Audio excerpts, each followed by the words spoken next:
Fact number 1, जैसा कि हम लोग प्रिंटर के अंदर कुछ भी सामान डालते हैं तो वह प्रिंट होके निकल जाता है।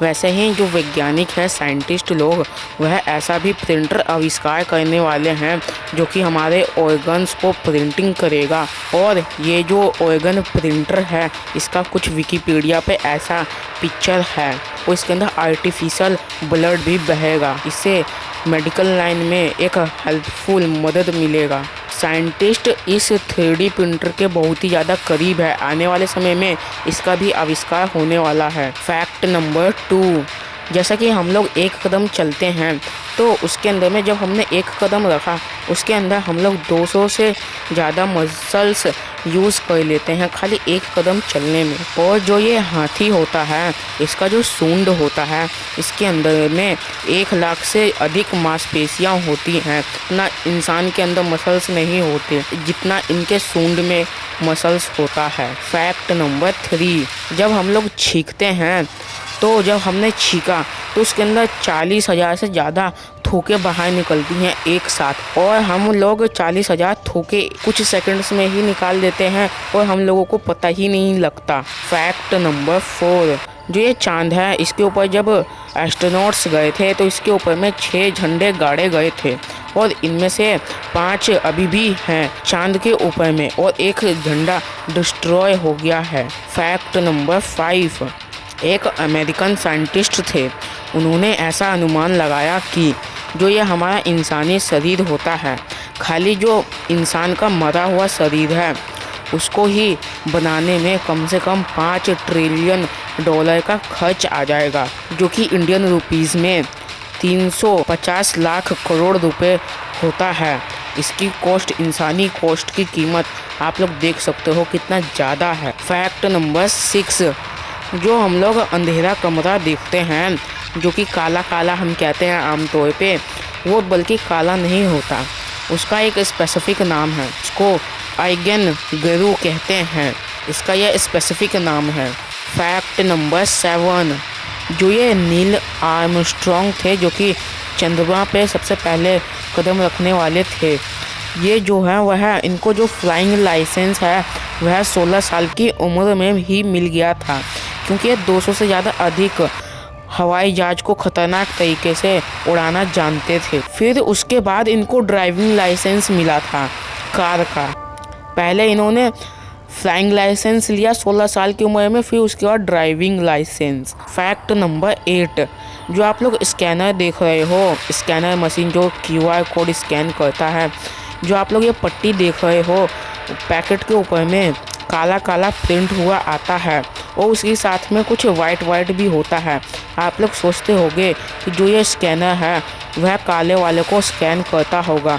असल में नहीं, जो ये सफ़ेद भाग होता है, स्कैनर इसको स्कैन करता है, ना कि काली पट्टियों को। फैक्ट नंबर 9, जो आप लोग स्क्रीन के ऊपर स्पेस सूट देख रहे हो, जो कि एस्ट्रोनॉट्स पहनते हैं, आप लोग अनुमान लगाओगे कि इसका कितना खर्च आता होगा, तो ज़्यादा से ज़्यादा 10-15 लाख, ज़्यादा से ज़्यादा 1 करोड़। असल में ऐसा नहीं है। जो ये स्पेस सूट है, इसका जो लगभग कॉस्ट आता है बनाने में, वह 85 करोड़ से ज़्यादा अधिक रुपए लगता है, भले ही कितने हाईटेक मशीनें आ गई हो। और इसको बनाने में 6 महीने से ज़्यादा का वक्त लगता है। और आप लोग देखते होंगे कि जो एस्ट्रोनॉट्स हैं वह ज़्यादातर वाइट कलर का ही स्पेस सूट पहनते हैं। असल में इनका भी रीज़न है।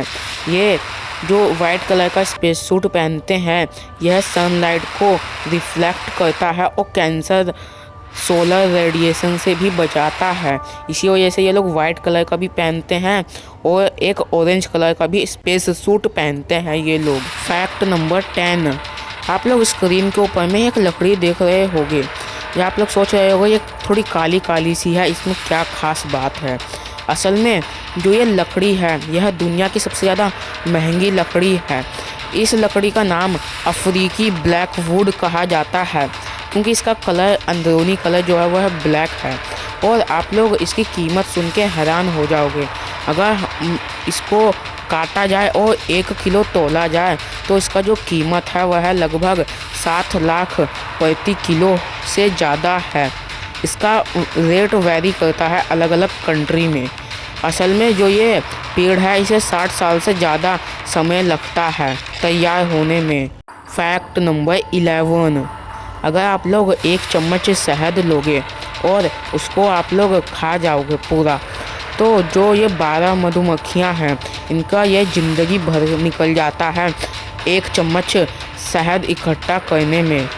और जो एक मधुमक्खी है वह कम से कम गर्मियों के दिन में 15 से 40 दिन तक जीता है और विंटर्स में 150 से 200 दिन तक। फैक्ट नंबर 12, जितने भी मछली होते हैं उसके जो गिल्स होते हैं यानी गलफड़े, वो उनका जो हेड होता है वहीं पर होते हैं, लेकिन जो ये झींगा मछली हैं इनके जो गलफड़े हैं वो पैरों के ठीक ऊपर होता है। आप लोग देख सकते हो स्क्रीन के ऊपर में। और मेन चीज़ जो ये झींगा मछली होता है इसका खून होता है उसका कोई कलर नहीं होता, लेकिन जब इसके जो खून है उसको अगर बाहर निकाला जाए तो ये ऑक्सीजन से रिएक्ट होके इसका जो कलर होता है वह नीला आप लोगों को दिखाई देगा। फैक्ट नंबर 13, आप लोगों ने वुडपेकर का नाम सुना होगा कि यह बड़ी तेज़ी से ही चोंच मारता है, लेकिन कितनी तेज़ी से आप लोगों ने यह नहीं सोचा होगा कि कितनी तेज़ी से मारता है यह चोंच।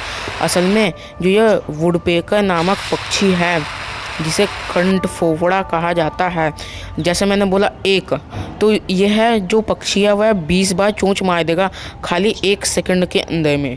फैक्ट नंबर 14, जो आप लोग नारियल तेल देख रहे हो स्क्रीन के ऊपर में, ये जो है आप लोग सोचते होंगे कि सर्दियों के दिन में ये जम क्यों जाता है। असल में जो ये नारियल तेल होता है इसका जो मेल्टिंग पॉइंट होता है वह 24 डिग्री सेल्सियस होता है। अगर वातावरण इतना हो तो वह लिक्विड के तौर पर ही होगा, लेकिन ठंडियों में ये इससे नीचे गिर जाता है, जिस वजह से जो नारियल तेल है वह जम जाता है। जो ये नारियल तेल है यह इतना शुद्ध होता है कि आप लोगों ने देखा नहीं होगा कि यह हेयर ऑयल लिखा हो इसके ऊपर में। असल में इससे खाना भी पकाया जाता है, यह इतना शुद्ध होता है और इसे खाया भी जाता है। इसका जो मंजूरी है वह फैसी ने दिया है। जो साउथ इंडिया के साइड में है वहाँ ट्रॉपिकल रीजन होता है और वहाँ नारियल बहुत ज़्यादा उगते हैं और वहाँ से तेल निकाला जाता है, वो लोग ज़्यादा यूज़ करते हैं इस तेल का खाना बनाने में। जो ये पिजन्स होते हैं यह जो है जैसे हम लोग कहीं जाने के लिए रोड्स का यूज़ करते हैं और गूगल मैप्स का, ये जो पिजन होते हैं ये भी अपने नेविगेशन के लिए हाईवेज़ का यूज़ करते हैं और रोड्स का। अगर कहीं से वो रोड टूट जाए तो ये भी रास्ता भटक सकते हैं। फैक्ट नंबर 16, जो आप लोग N95 मास्क सुनते हो, जो ये होता है यह फिल्टरिंग फेस पीस रेस्पिरेटर होता है। इसमें जो N का मतलब है वह नॉन ऑयल है, यानी कि ये जो मास्क है वह ऑयल वाले पदार्थ को अब्जॉर्ब नहीं कर पाएगा, फिल्टर नहीं कर पाएगा। और जो 95 है उसका जो मतलब होता है वह 95% होता है, यानी कि जो ये मास्क है N95 ये 90% डस्ट को और पार्टिकल्स को अब्जॉर्ब फिल्टर कर देगा अपने अंदर से। तो इसका जो मतलब होता है वह N95 इस तरीके से होता है। और जो ये मास्क है N95 इसका जो इन्वेंशन है वह USA ने किया था। USA है वह national institute of occupation safety and health ने इस मास्क का क्लासिफिकेशन किया था। इसका जो शॉर्ट फॉर्म है वह NIOSH है। ऐसे ही इंटरेस्टिंग फैक्ट्स के लिए हमारे चैनल को सब्सक्राइब कर लें। चैनल को सब्सक्राइब करने के लिए आप लोगों को कोई पैसा नहीं देना पड़ता, ये एकदम फ्री ऑफ कॉस्ट है और फ्री की चीज़ कोई भी नहीं छोड़ता है। तो आप लोग पता नहीं क्यों छोड़ रहे हो। और लाइक कर दें वीडियो को लाइक करने के लिए भी आप लोगों से कोई पैसा नहीं लगता है।